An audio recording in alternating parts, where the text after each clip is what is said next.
transparency should not just start from the top. It should start from the grassroots. And like I said 99%, but I would say 100%, I would say we are not transparent at all.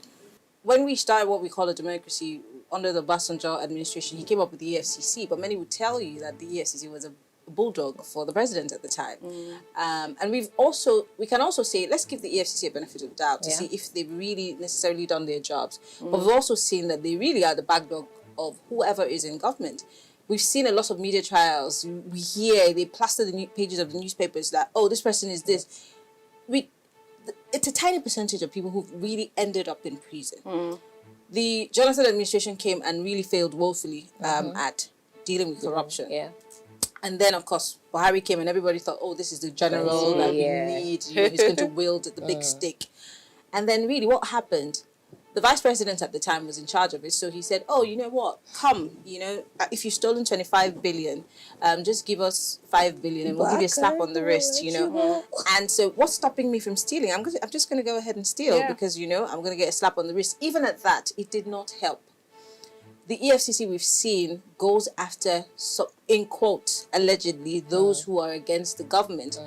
And sometimes, if they go after some people who we think that they are really the people they should go after, half the time, the track runs cold. And so you go back to asking yourself, the people who want to fight corruption, are their closets empty or do they have skeletons? And do those skeletons come alive at night? And that's why they're unable to really fight corruption. So these are questions we need to ask ourselves. We have the EFCC, the ICPC, the TSA. I feel like the TSA was made for civil servants to just block the small, you know, the small beef. But what about the big ones like IB Dende? She's not having because that really, at all. if we say yes, I like the bottom top approach in fighting whatever or dealing with whatever situation, but then you and I were small fish. We don't steal. We don't even have access to the coffers. The monies that are supposed to use to help change our lives are ending up in people's pockets. These people are the ones who are able to fly out of the country when they're treating cancer or whatever, even a headache. Me and you don't. So again, I don't think we're ready. Because let me tell you why. My father used to work as a chief press secretary to a local government chairman. Every morning in that chairman's house, they're cooking big pots of food. Because why? There are people who have come to collect money for their children's school fees, money for rent. But where do you think the man's getting the money from? If he keeps giving, where is he getting the money from? Because we all know how much our local government chairman should actually be paid at the end of the month. Again, she said something that I love. We're quick to say, Mr. President didn't do this, President didn't do that.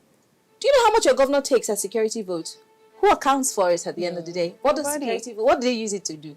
You don't know. They tell you that, you know, it's security, so they shroud it in so much secrecy. Which security are they fighting? Again, budgets are put out in your state. They tell you that they put it on a website. You go there, you can't find it. Let me shock you.